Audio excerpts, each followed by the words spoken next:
We all absolutely adore our pets, right? I mean, we talk to them, we cuddle them, we pretty much treat them like these furry, four-legged members of our family. But, that's also kind of where we get into trouble. We just assume they think and feel the exact same way we do, and that leads to some pretty major misunderstandings. Take this quote from the famous ethologist Konrad Lorenz. It perfectly captures this classic assumption we all make. You know the look. When our dog looks guilty, we're convinced they're feeling bad about chewing up our favorite pair of shoes. It seems so obvious, doesn't it? But here's the thing. What if that look isn't about guilt at all? What if we've been fundamentally misreading the signals our pets are sending us every single day? Well, today, we're going to bust some of the biggest myths out there and start learning the real language of our animal companions. And we're kicking things off with the most famous one of all, that sheepish, head down, ears back look that every single dog owner knows.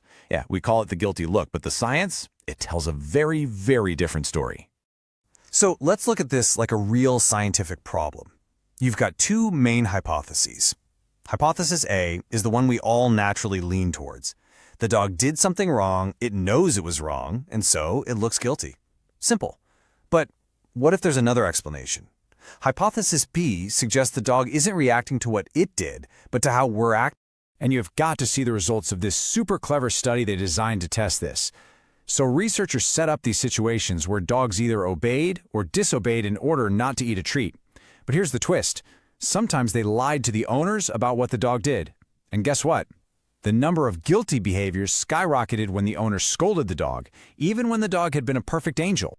So your dog isn't confessing to a crime. They're just showing a submissive, learned response to your angry voice and your posture. They figured out that when you look and sound that way, something not so great might be about to happen.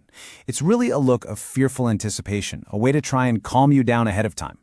And our misunderstanding doesn't just stop with guilt. Oh no. The tail wag is another signal that is way more complex than we think. We see that tail going and we immediately think happy dog, but that can be a really dangerous oversimplification. First off, we need to kind of redefine what a wag actually is. Think of it less like a happiness meter and more as a sign of emotional arousal. The dog's brain is fired up and they are ready and willing to interact. The big question is, what kind of interaction are they ready for? Okay, this is where it gets really fascinating. The direction of the wag is a massive clue. Research has found this amazing asymmetry in tail wags. A wag that's biased more to the dog's right is linked with positive let's approach feelings, like when they see their owner. But a wag that's biased to the left, that's linked to negative feelings and a desire to get away, like when they see a dog that looks a little threatened.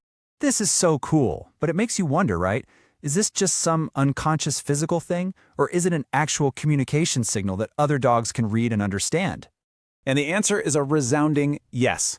In follow-up studies, dogs were shown videos of other dogs wagging their tails, and when they saw a tail wagging to the left, they didn't just notice it. They had a real physical reaction. Their heart rates went up, and they showed more signs of stress.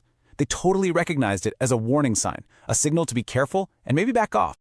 Okay, let's switch gears and talk about our feline friends. Cats, they have this reputation for being kind of aloof, but they have their own super subtle language for showing trust and affection, if you know what to look for. You have to hear this incredible story from a Reddit user. It's the perfect intro to what some people call the cat kiss. So this person tried it with a new, really scared kitten they just adopted. And with this one simple gesture, the result was immediate trust. It's such a touching story. And what's wild is there's actually science to back this up. And here it is, the secret handshake. But more importantly, here's why it works. See, for a cat, direct, unbroken eye contact can feel really threatening. So by slowly closing your eyes, you're basically making yourself vulnerable. You're signaling that you trust them enough to lower your guard. You're saying, hey, I'm not a threat. And if they blink back slowly, that's them saying, I trust you too. Now let's head back to dogs, because their language goes so much deeper than just tail wags. They have this entire vocabulary of signals they use to deal with stressful situations and avoid conflict. A vocabulary that we often completely miss, or worse, we even punish them for it. A Norwegian dog trainer named Tord Rugås is a real pioneer in this field, and she's the one who identified and named these calming signals. These are these really subtle things a dog does to say, hey, I'm feeling a little stressed here, or let's all just chill out. It's how they keep the peace, and it's a language all dogs from anywhere in the world just instinctively get. It is so important to start recognizing these. Think about this the next time you have guests over.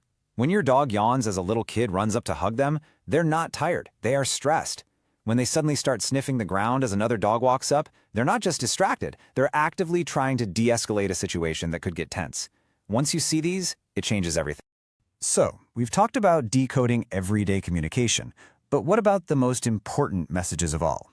For our final section, we're covering something that's absolutely critical and often incredibly difficult for pet owners to spot: the signs of pain. Especially in cats, who are absolute masters at hiding it. But it turns out their faces can tell us exactly what we need to know. To solve this exact problem, researchers developed and tested something called the Feline Grimace Scale, which is a total game changer for cat owners. It's a tool that breaks down a cat's expression into 5 key action units. So in a cat that's hurting, the ears kind of flatten and rotate, the eyes squint up, the muzzle gets tense, whiskers move forward, and the head position changes. Each of those things gets a score from 0 to 2. And this is where the Feline Grimace Scale becomes so incredibly practical. The researchers crunched all the data and were able to figure out a specific cutoff score. A total score greater than 0.39 out of 1.0 is a reliable indicator that a cat is in enough pain to need pain medication. It turns what used to be a subjective guess into an actual objective measurement. So, what's the big takeaway from all of this? I think it's that to truly understand our pets, we have to stop assuming they're just like us. We have to stop projecting human feelings like guilt or shame onto them, and instead start learning their actual species-specific language: the slow blinks, the calming signals, the direction of the tail wag, and the grimaces. We've really only just scratched the surface of this rich, complex world of animal communication. The goal isn't to become an expert overnight. The goal is just to start listening a little differently. So the next time you're with your pet, just pause for a second. Don't just assume you know what they're feeling. Watch them. Listen with your eyes. Because now that you know a few more of the words in their language, what are they really trying to tell you?